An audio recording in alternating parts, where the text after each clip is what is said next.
जो ईश्वरीय चीज़ों में विश्वास करता है, मैं उस हिंदू को जानता हूँ।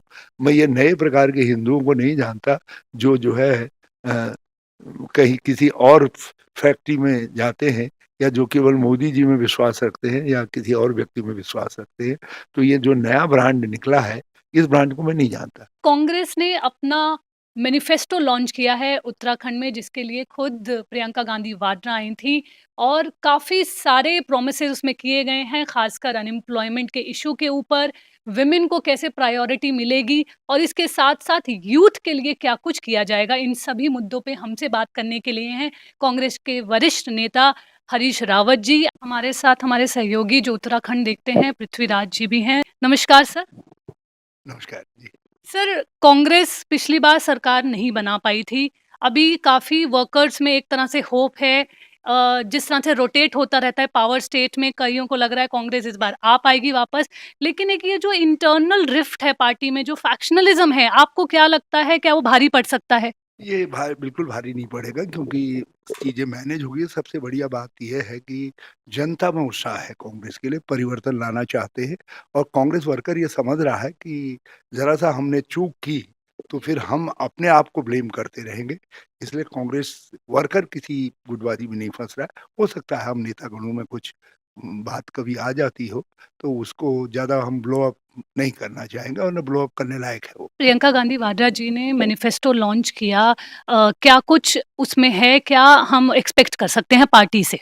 देखिए, उसमें हमने दोनों चीज़ें रखी हैं क्योंकि इस समय जो स्टेट ऑफ इकोनॉमी है, वो बहुत बुरी हालत में है, बहुत बुरी स्थिति है और रिसोर्सेज़ ड्राई हो गए हैं। इन्होंने कुछ काम ही नहीं किया उस दिशा के अंदर, डेवलपमेंट शून्य हो गया, उसकी वजह से बेरोज़गारी बहुत बढ़ गई है और लोगों में जब बेरोज़गारी होती है तो रिज़नमेंट होता है, तो वो रिज़नमेंट जो है सब चीज़ों को हैम्पर कर रहा है, इस पूरी ग्रोथ को हैम्पर कर दिया है। तो हमको चीज़ों को सही दिशा में लाना है, उसके लिए हम रिसोर्स मोबिलाइज़ेशन से स्टार्ट करेंगे, हम नए संसाधन खोजेंगे, आर्थिक स्थिति को सुधारेंगे, लेकिन साथ-साथ जो वादे भी किए हैं, उन वादों को भी स्टेप बाय स्टेप हम पूरा करते जाएँगे। सर, आपने कहा कि कोई भी अंदरूनी एक तरह से जो रिफ्ट है वो नहीं है। अगर हम उस बात को मान भी लें तो 5 सीटें कांग्रेस ने चेंज की, आपकी खुद की सीट को चेंज करना पड़ा। तो ऐसी स्थिति क्यों बनी? देखिए, ये एडजस्टमेंट री-एडजस्टमेंट होते रहते हैं। ये सब फील्ड रिपोर्ट्स के आधार पर होते हैं और उम, जो है तो एक बात कही पार्टी ने, तय किया, तो पार्टी ने जो तय कर लिया दैट्स फाइनल। आप कुछ प्रश्न करना चाहेंगे? सर मैं ये जानना चाहता हूँ कि उत्तराखंड में अगर कहीं जब 2012 में बड़ा ही टाइट और क्लोज कंटेस्ट रहा आप भाजपा का और कांग्रेस का, जिसमें कि आप 32 सीट पाए और कांग्रेस बीजेपी जो है 31 सीट पाई थी, फिर भी सरकार आपने बनाया था। अगर ऐसी स्थिति होती है इस बार, तो क्या पार्टी उसके लिए तैयार है? क्योंकि ध्यान रहे इस बार केंद्र में यूपीए सरकार नहीं है, एनडीए सरकार है। देखिए, भाजपा जो है, ऐसी स्थिति का फ़ायदा उठा सकती है, इसको मतदाता भी समझता है और इस बार मतदाता कांग्रेस को कंफर्टेबल मेजॉरिटी देगा, अच्छी मेजॉरिटी देगा। हम भाजपा की तरीके से 60 पार आदि ये सब बड़ी बातें नहीं करते हैं, लेकिन हमको बहुत कंफर्टेबल अच्छी मेजॉरिटी देगा। सिर्फ सरकार देने का दायित्व लेगा और 2016 के बाद दल बदलूं की जो किरकिरी हुई है और जिस तरीके से भाजपा के अंदर वो प्रताड़ित हुए हैं और अपमानित होकर के सब रहे हैं, तो उसके बाद अब कोई दल-बदल करने की कोशिश नहीं करेगा क्योंकि लोगों को मालूम है कि जो कुछ उनका भाजपा में हश्र हुआ, वही हश्र जो है हमारा भी हो सकता है। ये 1-2 का एडजस्टमेंट नहीं था, वो ये बड़ा डिफेक्शन था। सर, आपने पंजाब को एक बहुत ज़्यादा समय दिया। इस बीच जब आप पंजाब में जो उठा-पटक चल रही थी कांग्रेस पार्टी के अंदर, उस दौरान आप उसमें लगे रहे और कहीं न कहीं से इसके साथ-साथ राज्य में भी चुनाव की गतिविधियाँ आपको करवानी थी और करना था। क भाजपा उस हिसाब से देखा जाए तो काफ़ी आगे निकल चुकी थी। ये कांग्रेस के कार्यकर्ता भी मानते हैं अपने कैंपेन में, अपनी तैयारी में। कहीं आपको समय कम मिला या कुछ ऐसी बात तो नहीं हो रही जिसकी वजह से कहीं पिछड़ते हुए दिख रहे हैं आप? तो 2 एडवर्स स्थितियों का सामना करना पड़ा। एक तो संगठन बिल्कुल पैरालाइज़्ड और कहीं पे ठीक तरीके से ऑर्गेनाइज़ नहीं है और कुछ सीमा तक कुछ अध्यक्षगण और दूसरे लोग है जिनमें ब्लॉक अध्यक्ष तक हैं, रादर दे आर प्लेइंग जो है hostile, that's very very bad, but anyway I am managing that situation. ऐसी स्थितियां राजनीति में आती हैं और आपको ये मैनेजमेंट सीखना पड़ता है, तो वो हमारी उसको हैम्पर नहीं कर रहा है। मगर दूसरी बात जो आपने कही, अब पार्टी का निर्देश था जब तक पंजाब में था, फिर भी मैं टाइम निकाल कर के आता रहता था। और मगर अब जब अ, कहा गया नहीं अब जाके सँभालो वहाँ, तो अब स्थितियाँ बिल्कुल बदली हुई हैं और मतदाता क्लियर बोल रहा है, कांग्रेस वर्कर में उत्साह है। ये स्थितियाँ पूरी तरीके से हमारे माकूल हैं। आप कह रहे हैं कि पार्टी का ढाँचा काफ़ी चरमराया हुआ था, काफ़ी कमज़ोर हो गया था जब आपने टेक ओवर किया कैंपेन के लिए। क्या मतलब माना जाए कि जो पूर्व अध्यक्ष या पूर्व जो नेतृत्व था पार्टी का, वो शायद इस कदर नहीं चला पाया पार्टी को जैसा होना चाहिए था? किसी नेतृत्व का नहीं है, मैं किसी के नेतृत्व पर सवाल नहीं कर रहा हूँ। जो हकीकत है वो हकीकत है और वो चीज़ वर्तमान अध्यक्ष को भी समझनी चाहिए, पुराने को भी समझनी चाहिए। देखिए, आप कांग्रेस के अंदर यदि right mind, right approach, organisational approach के लोगों को रखेंगे, तो कभी कोई दिक्कत नहीं आएगी। लेकिन हमारे बहुत सारे सदस्य जो है ऑर्गेनाइजेशनल अप्रोच के नहीं थे। इसीलिए जो है अब आप लगाइए, जो कैंपेन कमेटी के चेयरमैन की मीटिंग में नहीं आ रहे हैं, जो लोग पीसीसी प्रेज़िडेंट की मीटिंग में नहीं आ रहे हैं, what sort of people they are? Sir एक तरह से एक नॉर्म बोला गया था कि वन फैमिली वन टिकट, लेकिन अनुपमा जी को टिकट दिया गया तो लोग वर्कर्स भी थोड़ा इस बात को बोल रहे हैं कि आपके लिए क्यों वो चेंज किया गया। चरणजीत सिंह चन्नी हैं, उनके ब्रदर को नहीं दिया गया, या जो हरक सिंह रावत हैं उनको नहीं मिला, उनकी डॉटर इन लॉ को मिला, तो आपके लिए ये क्यों एक तरह से एक्सेप्शन रहा? देखिए, मैंने और मेरे परिवार के लोगों ने इस स्थिति के लिए 20 साल इंतज़ार किया, 22 साल इंतज़ार किया है। जिस दिन दूसरे लोग भी 22 साल इंतज़ार कर लेंगे, तो उस दिन ये सवाल उठाइएगा। मगर उस दिन मीडिया ये सवाल उठाए। मेरी बेटी पिछले 10 साल से उस सीट पर काम कर रही है जिसमें कांग्रेस कभी नहीं जीती। यदि मेरे परिवार के लोग काम कर रहे हैं, तो कांग्रेस की सीट में नहीं कर रहे हैं, जो ट्रेडिशनली भाजपा सीट है। और बल्कि हरिद्वार देहात की सीट तो ऐसी है, जो राज्य बनने से पहले भी कांग्रेस नहीं जीती। मैं समझता हूँ कि 80s के बाद हम उस सीट को 80 के आस-पास कभी जीते होंगे तो जीते होंगे, नहीं तो हम कभी नहीं जीते। सर एक चीज़ और आपने देखी होगी, आजकल बात हो रही है कि पंजाब में जो चीफ मिनिस्टर फेस है वो अनाउंस हो सकता है। पहले भी बात हुई थी कि वर्कर्स ने राहुल गांधी जी को बोला था कि हमें अनाउंसमेंट करनी चाहिए। उत्तराखंड में क्या है? आपको लगता है चीफ मिनिस्टर फेस अनाउंस देखिए, करना चाहिए? हमने इस मामले को अब अलग रख दिया है। पा एक चीज़ करेक्शन जाना चाहिए था कि who will lead the campaign, who will lead the fight, election, electoral fight. Party has maintained that it will be Harish Rawat. It was announced by the party. And now this is enough. That was the only crux of the situation because now it is local versus local. When Harish Rawat is leading, some local person is coming in. और उसमें आप face declare करिए न करिए, उससे कोई फ़र्क नहीं पड़ता है क्योंकि अब लोकल इश्यूज़ हैं। हमारा घोषणा पत्र लोकल इश्यूज़ है। Lot of people are talking about local issues. Now the Bhajpa जो जिन इश्यू को ले आती थी, उनका वो इश्यूज़ जो है अब बहुत पीछे चले गए हैं। भाजपा को भी अब हमारी देखा-देखी लोकल इश्यूज़ पे फ़ोकस करना पड़ रहा है। अदरवाइज़ भाजपा तो जो है मोदी जी बहुत हुआ तो भाजपा ब्रांड हिंदुत्व एंड उसमें जो है भाजपा ब्रांड राष्ट्रवाद। भाजपा ब्रांड हिंदुत्व की बात कर रहे हैं सर, तो जो भाजपा कह रही है कि हिंदुत्व में अलग से क्या ब्रांड होता है? हिंदुत्व मीन्स हिंदुत्व, अलग से उसमें हिंदुत्व की बुराई और हिंदुत्व को गलत क्यों कहा जा रहा है? हिंदुत्व को या हिंदू की बात विवेकानंद ने कही और कहीं और भी नहीं कही, दूर अमेरिका में ग्लासगो में कही। तो जिस बात को गांधी कहते रहे, जिस हिंदुत्व की बात, जिस हिंदू की बात जो है सनातन धर्म कहता है, उसके हमारे पुराण ग्रंथ कहते हैं, हम तो उस हिंदू को जानते हैं। ये जो नया वाला हिंदू आ गया है, जो महात्मा गांधी की हत्या करता है, जो हिंदू जो है उग्रवाद को उग्र बयान देता है, असहिष्णुता पैदा करता है, तो वो हिंदू तो हम नहीं जानते। हम तो वसुधैव कुटुंबकम वाले हिंदू को जानते हैं, सहिष्णुता वाले को जानते हैं, मानवता धर्म को वाले को जानते हैं, जिसके लिए विवेकानंद ने कहा कि मेरा धर्म महान है, हिंदू धर्म महान है क्योंकि वो सहिष्णु है, उदार है, वो सबको अंगीकार करके चलता है, सबको साथ उसको लीड करने की क्षमता है उसमें दूसरे धर्मों को। तो ये मैं तो उस धर्म को जानता हूँ। अब उसके अलावा जो है कोई नया वाला धर्म है, तो ये भाजपा जाने, उनकी डिक्शनरी जाने, पता नहीं कहाँ से कॉइन अप किया है। सर, आप कह रहे हैं कि हिंदुत्व की जो बात बीजेपी करती है वो अलग है, लेकिन आप लोग का खुद का जो मैनिफेस्टो है 4 धाम 4 काम, एक तरह से एक एलिगेशन लग रहा है कि आप लोग भी सॉफ्ट हिंदुत्व को एक तरह से यूज़ कर रहे हैं इलेक्शन के लिए। मैं कोई सॉफ्ट और हार्ड हिंदुत्व नहीं जानता, मैं हिंदू जानता हूँ और मैं हिंदू हूँ। अब ये टीका लगा देने से तो मैं जो है हार्ड हो गया हूँ, तो मुझे ऐसी हार्डनेस को दूर से सलाम। और लेकिन मैं पूजा करने के बाद भगवान के मंदिर से एक वो निकाल करके लगा लेता हूँ, मुझे बड़ा सुकून मिलता है। That's that is my Hindu. Hindu मैं वो जानता हूँ जो अपने धर्म में आस्था रखता है, लेकिन दूसरे के धर्म को भी देख करके उसको श्रद्धा होती है, उसके मन में ये आता है, ये भी तो ईश्वर का है। तो जो ईश्वरीय चीज़ों में विश्वास करता है, मैं उस हिंदू को जानता हूँ।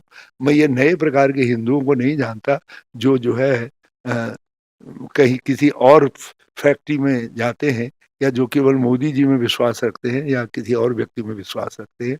तो ये जो नया ब्रांड निकला है, इस ब्रांड को मैं नहीं जानता। मैं उस राष्ट्रवाद को जानता हूँ जिस राष्ट्रवाद के लिए लोगों ने अंग्रेज़ों से लड़ाई लड़ने का काम किया। मैं उस राष्ट्रवाद को जानता हूँ जिसके लिए लोगों ने महात्मा गांधी नोआखाली में दंगाइयों के सामने खड़े हो गए थे। नेहरू लोगों के सामने दंगाइयों के बीच में कूद पड़े थे। लाओ मारो तो मुझको मारो बोली। है? मैं उस राष्ट्रवाद को जानता हूँ जो लोगों को बाँटता नहीं है, लोगों को जोड़ता है। पता नहीं ये कहाँ से किस फैक्ट्री से बना करके लाए हैं, ये तो ये जाने। सर, मैं फिर से ये सीएम वाला प्रश्न इसलिए पूछ रही हूँ, आपने कहा डिक्लेयर करने की ज़रूरत नहीं है, तो क्या आप मानते हैं आप चीफ मिनिस्टर फेस हैं उत्तराखंड के लिए, कांग्रेस के लिए? मैं इस संघर्ष का प्रतीक फेस हूँ। मैं इस संघर्ष को लीड कर रहा हूँ, मैं इतना भर जानता हूँ। संघर्ष के बाद जो चीज़ होंगी, हमारी पुरानी रवायतें हैं, हम उसको मानेंगे। I will never press for कि आप मुझे फेस डिक्लेयर करिए, जो पार्टी करेगी वो हमको स्वीकार्य है। जिस चीज़ की क्लैरिटी आनी थी ताकि लड़ाई ठीक हो सके। अब एवरीबॉडी नोज़, यदि मैं हरीश रावत के साथ कोऑपरेट नहीं कर रहा हूँ, तो इसका मतलब है मैं कैंपेन को कमज़ोर कर रहा हूँ, लड़ाई को कमज़ोर कर रहा हूँ। अब मुझे किसी को कहने की ज़रूरत नहीं है। अब जो कांग्रेसमैन नहीं मान रहा है, उसके बाद भी जो है टेढ़ा-मेढ़ा चल रहा है, तो इसका मतलब वो कांग्रेसमैन नहीं है। तो I only care for congressman, I bother for congressman. जो कांग्रेसमैन है ही नहीं, उसके लिए क्यों बॉदर करूँ? आपने एक बार ये भी कहा था कि एक दलित सीएम होना चाहिए। आप अभी भी आप मानते हैं? बिल्कुल 100% ज़िंदगी का जितना भाग है, हम धीरे-धीरे उस दिशा में बढ़ेंगे। हम उत्तराखंड की मानसिकता को उस ओर लेके जाएँगे। एक सवर्ण बहुल्य राज्य के अंदर हम उदाहरण प्रस्तुत करेंगे। हमने पंजाब भी एक दूसरे तरीके का स्टेट है, जिसमें दलित को स्वीकार करना कठिन माना जाता था, और हमको लगा वहाँ बहुत अच्छा काम किया, और यहाँ भी एक गरीब के बेटे को will like to see as a chief minister. Sir, Harak Singh Rawat ji को लेकर के काफ़ी खींचतान हुई, एक राष्ट्रीय स्तर पर ये मुद्दा उठा, काफ़ी बातें हुई, अंततः उनका कांग्रेस में आ ही गए वो अंततः कांग्रेस में। अब एक बात बताइए सर, ये क्या कांग्रेस को इससे फ़ायदा होगा? किस स्तर का फ़ायदा होगा उनके आने के बाद?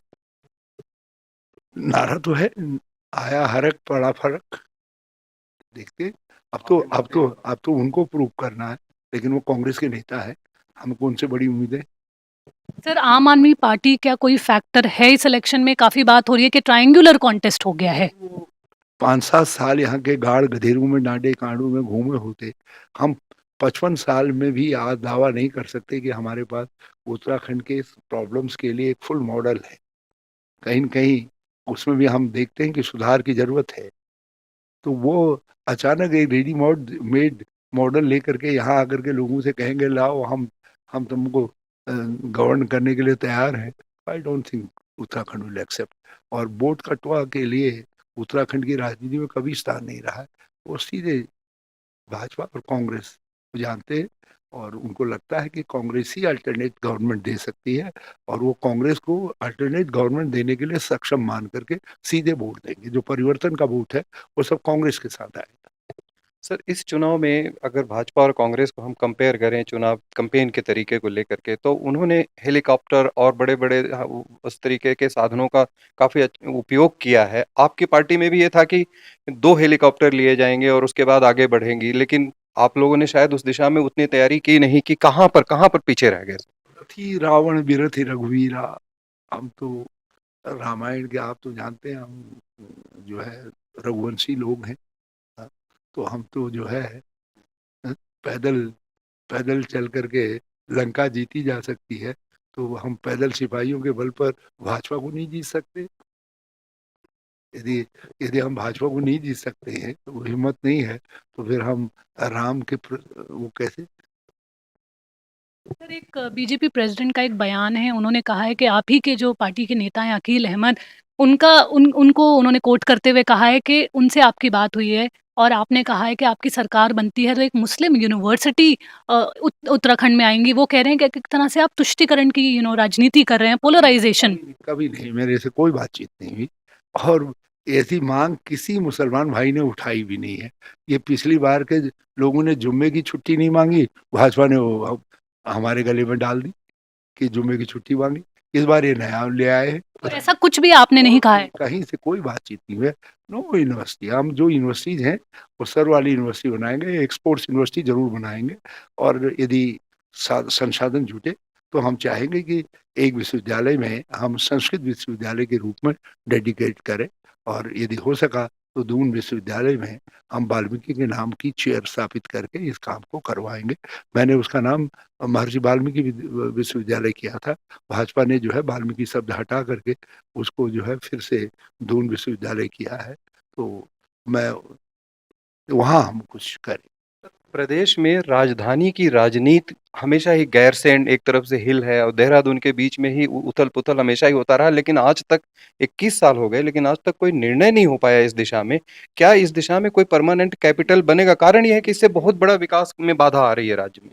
इसके लिए जो लोग गैरसैंण के चाहते हैं, सोच है जिनकी और सही सोच है कि हिमालयी राज्य की राजधानी हिमालय के सरतल भी कहीं होनी चाहिए करके, वो लोग भी दोषी हैं।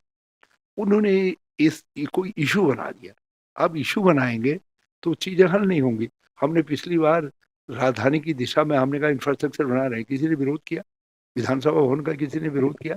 सचिवालय वहाँ स्वीकृत करवा दिया हमने, जिसको इन्होंने बाद में खिसका दिया भाजपा वालों ने, किसी ने विरोध किया? अब आप जो है अचानक नारा दे देंगे, गैरसैंण चलो और जब आदमी को पता चलता है कि गैरसैंण में तो कुछ है ही नहीं बना हुआ। अरे भई बनाने तो दो। हम इंफ्रास्ट्रक्चर बना रहे थे, हमारे हाथ से सत्ता सौंप छीन ली। तो जो गैरसैंण के समर्थक हैं, उनको चाहिए कि हमारे हाथ में सत्ता दें, हम इंफ्रास्ट्रक्चर बनाएँगे। एक रात में कोई अयोध्या बस गई थी। सर, आपने देखा होगा बीजेपी ने जो अपना पूरा कैंपेन है उसमें अलग-अलग स्टेट्स के चीफ मिनिस्टर, सीनियर लीडर्स सभी एक तरह से आके कैंपेनिंग कर रहे हैं। कांग्रेस में अभी उस तरह से दिख नहीं रहा है। आज प्रियंका गांधी वाड्रा जी ज़रूर आई हैं। पे हम कब एक्सपेक्ट करेंगे कि सीनियर लीडर राहुल गांधी, प्रियंका गांधी जी यहाँ आकर कैंपेनिंग करेंगे, डोर टू डोर के प्रोग्राम्स करेंगे? राहुल जी भी 5 तारीख को आ रहे हैं और हमारे नेतागण भी सब लोग आ रहे हैं। मोहन प्रकाश जी यहाँ हैं, दूसरे नेतागण यहाँ हैं। सचिन पायलट आ चुके हैं और भी लोग आ रहे हैं और हमारे लोग भी डोर के लिए जाएँगे। प्रियंका वाड्रा जी 12 तारीख को संभवतः फिर आएँगी, ऐसा नहीं है।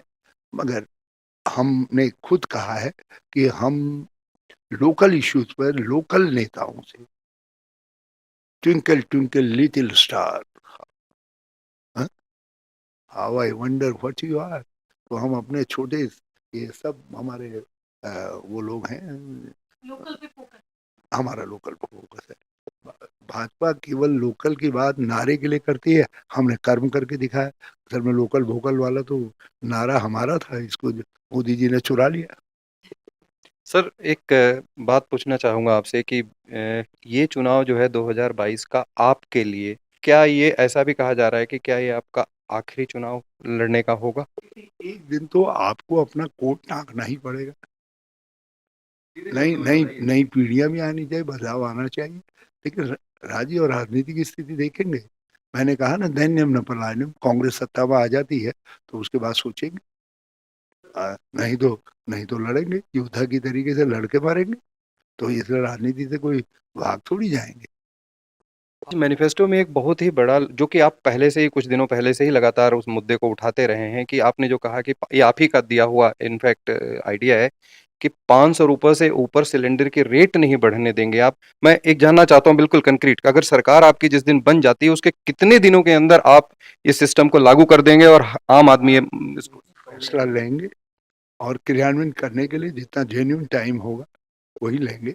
क्योंकि आपको गणना करनी पड़ेगी, सब चीज़ें करनी पड़ेगी, लाइन अप करना पड़ेगा और हम वो सब करेंगे। हमने होमवर्क की करके रखा हुआ है कि हमको पह पहले वर्ष इसको लागू करने के लिए, देने के लिए, क्योंकि ढाँचा ये कोई बिजली का बटन नहीं है, तो ढाँचे से डिलीवरी सिस्टम आदि के लिए हमको फ़ोकस करना पड़ेगा और शुरुआत में इसमें 800 करोड़ की सब्सिडी हमको जुटानी। सर, डिफेक्शन एक हर इलेक्शन में मुद्दा होता है। इस बार लेकिन जिस तरह का डिफेक्शन उत्तराखंड में दिख रहा है, जो कभी कांग्रेस के था वो बीजेपी से कंटेस्ट कर रहा है, बीजेपी वाला कांग्रेस से कंटेस्ट कर रहा है, लोगों को ही ये समझ नहीं आ रहा है कि किसको वोट देना है। लोगों को कांग्रेस को वोट देना है, बदलाव को वोट देना है, अपने दिल की भाषा को वोट देना है। सर, एक आखिरी प्रश्न, आपने देखा होगा कि बीजेपी के 3 सीएम एक तरह से चेंज हुए। आपको क्या लगता है, क्या ये लीडरशिप को लेके पार्टी क्लियर नहीं है? या आपको लगता है कि क्या ये एक मुद्दा है इलेक्शन में कि जो उनका लीडरशिप चेंज हुआ है? भाजपा अटर कन्फ्यूजन में रही, वो केवल नारा दे सकी और उन्हें किया कुछ नहीं उत्तराखंड में। तो एक ऐसी गवर्नमेंट, जिस गवर्नमेंट के पास ये फेस ना हो कि वो जनता को फेस कर सके, इसीलिए तो पौने 4 साल तक जिस आदमी को काबिल तब माना गया और लास्ट में उसको बदल दिया गया। और ये इनका कन्फ्यूजन ये दर्शाता है कि उसको बदलने के बाद जिसको लाए, कुछ ही दिन में कन्फ्यूज हो गए और तीसरे को लाए, तो जिस ऐसे व्यक्ति को लाए जिसको राज्य मंत्री बनने के लिए के लायक 4 साढ़े 4 साल नहीं समझा और कहा मिल गया, मिल गया, मिल गया, आजा खड़े हो जाओ भई। सर, एक आखिरी प्रश्न, आपने पहले भी एक एक स्टेटमेंट दिया था जो काफ़ी कंट्रोवर्शियल हो गया था। आपने चीफ मिनिस्टर को खनन प्रेमी कहा था, जबकि वो कहते हैं कि ऐसी स्टेटमेंट ऐसे लोगों को नहीं देनी चाहिए जिनके खुद के घर शीशे के हैं। हमारे शीशे के घर पर पत्थर फेंक लो बोलना, हम तो दावत दे रहे हैं, खूब फेंको और बड़ा-बड़ा जो है, कोई यदि बजरी बोल्डर वाला पत्थर रह गया है, नहीं तो तुमने तो सब खोद डाला है, उसको फेंक दो बोले। बल्कि मैं तो अब भी कह रहा हूँ, खुल कर के कह रहा हूँ, यदि ऐसे लोगों के हाथ में 2 साल राज्य आ गया, तो अभी तो नदी, गाड़, गधेरे खोदे जा रहे, ये तो जो है लोगों के खेत भी खोद डालेंगे। सर, अगर आपकी सरकार बनती है, लास्ट प्रश्न, तो क्या ऐसी 3 चीज़ें होंगी जो आप सबसे पहले करना चाहेंगे? हम सबसे पहले तो आर्थिक संसाधन जुटाने के लिए एक अध्ययन दल बना करके उसका काम करेंगे, काउंसिल बनाएँगे, कुछ बनाएँगे और उसको स्टार्ट करेंगे। दूसरा, हमने अपने घोषणा पत्र के 2-3 प्रमुख बिंदुओं पर हम तत्काल अमल करना चाहेंगे, जिसमें से एक रोज़गार का मुद्दा भी है। हम नौजवानों में बड़ी निराशा है, हम उनके मन में आशा भरेंगे, हम खाली पड़े हुए पदों को भरने की प्रक्रिया जारी करेंगे और चौथा काम हम जो है कर्मचारियों से, दूसरे वर्गों से जो आंदोलनरत थे, उनसे नेगोशिएट करेंगे, बातचीत करेंगे, उनकी समस्याओं का समाधान करेंगे और पाँचवाँ जो है, हम जो ऐसे कर्मचारी हैं, उपनल आदि, अंशकालिक टीचर, अतिथि आदि सब जो है, इनको कैसे इनकी समस्या का समाधान हो, उसका रास्ता निकालेंगे। जो पहले हमने फ़ॉर्मूला दिया था, यदि वो फ़ॉर्मूला बेहतर है या कुछ और फ़ॉर्मूला बेहतर बन सकता है, उस पर बातचीत करेंगे, लेकिन उनकी समस्या का समाधान करेंगे। सर, मेरे कलीग आपसे एक लास्ट प्रश्न पूछना चाहेंगे। सर, आपने मैनिफेस्टो में एक न्याय योजना की बात जो आपने कही है, ये कांसेप्ट शायद राहुल गांधी जी का दिया हुआ कांसेप्ट है, क्या वहाँ से लिया गया? और फिर एक पहला राज्य छत्तीसगढ़ बना जिसने किसान न्याय योजना बनाया, किसान न्याय योजना लॉन्च की। तो क्या इसको माने कि ये जो आने वाले दिनों में यूथ जो अनएम्प्लॉयड यूथ हैं, उनके बैंक अकाउंट में डायरेक्ट पैसे जाने की तैयारी? नहीं, ये उन लोगों के जो बर्बाद हो गए हैं, जो खड़े नहीं हो पाए, गरीबी की रेखा के नीचे चले गए हैं, आर्थिक कुनीतियों के कारण और कोरोना के कारण, और उन सब लोगों को हम ऐसे 5 लाख परिवार छाँटेंगे, जिनके पास बेसिक सुविधाएँ भी नहीं हैं, तो उनको सहारा देने के लिए ये न्याय योजना है। नि ये न्याय सहारा देने का न्याय है। सर, द प्रिंट के साथ बात करने के लिए बहुत-बहुत धन्यवाद। आपको शुभकामनाएँ। This is Neelam Pandey with Suraj Singh Bisht and Prithviraj Singh.